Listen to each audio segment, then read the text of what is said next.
पार्वती के पैरों तले जमीन खिसक गई जब उन्होंने देखा कि काल के भी महाकाल महादेव अपना त्रिशूल छोड़कर हाथों में चूड़ियां पहन रहे हैं और साड़ी लपेट रहे हैं। पार्वती जी चिल्लाईं, स्वामी, ये क्या अनर्थ है? आप स्त्री का रूप क्यों धर रहे हैं? महादेव की आंखों में आंसू थे। उन्होंने धीमे स्वर में कहा, गौरी, आज मेरी एक बेटी मौत और जिंदगी के बीच झूल रही है। उसकी माँ बाढ़ में फंसी है और उसे इस वक्त सिर्फ अपनी माँ की जरूरत है।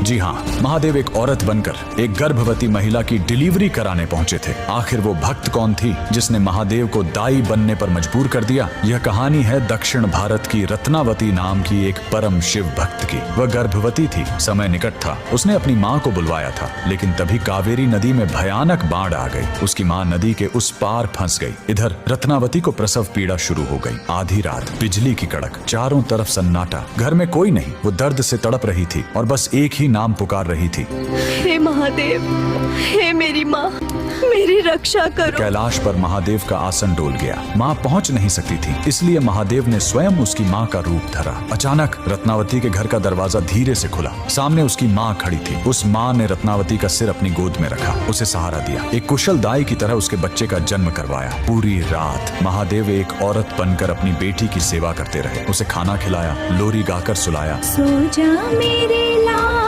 तू सो जा, माँ तेरे संग ही है, डर मत अंधेरे। सुबह हुई, बाट कम हुई। रत्नावती की असली माँ हांफते हुए घर पहुंची। वो रोते हुए बोली, बेटी, मुझे माफ कर दे, मैं बाढ़ में फंस गई थी, मुझे आने में देर हो गई। रत्नावती स्तब्ध रह गई। उसने पूछा, अगर आप अभी आई हो तो रात भर जो मेरी सेवा कर रही थी वो कौन थी? दोनों ने कमरे में देखा। वहाँ कोई नहीं था, सिर्फ मोगरे के फूलों की महक और दीवार पर महादेव की एक धुंधली परछाई। भगवान ने एक स्त्री का मान रखने के लिए खुद स्त्री का रूप ले लिया। आज भी तमिलनाडु के त्रिची में स्थित थायुमानवर स्वामी मंदिर इस चमत्कार की गवाही देता है। आज भी वहाँ गर्भवती महिलाएं सुरक्षित डिलीवरी के लिए महादेव को चूड़ियाओं और साड़ी चढ़ाती हैं। महादेव से बड़ा कोई रक्षक नहीं और माँ से बड़ा कोई योद्धा नहीं। अगर आपको भी महादेव का यह माँ वाला रूप छू गया हो तो कमेंट में हर हर महादेव और जय माँ पार्वती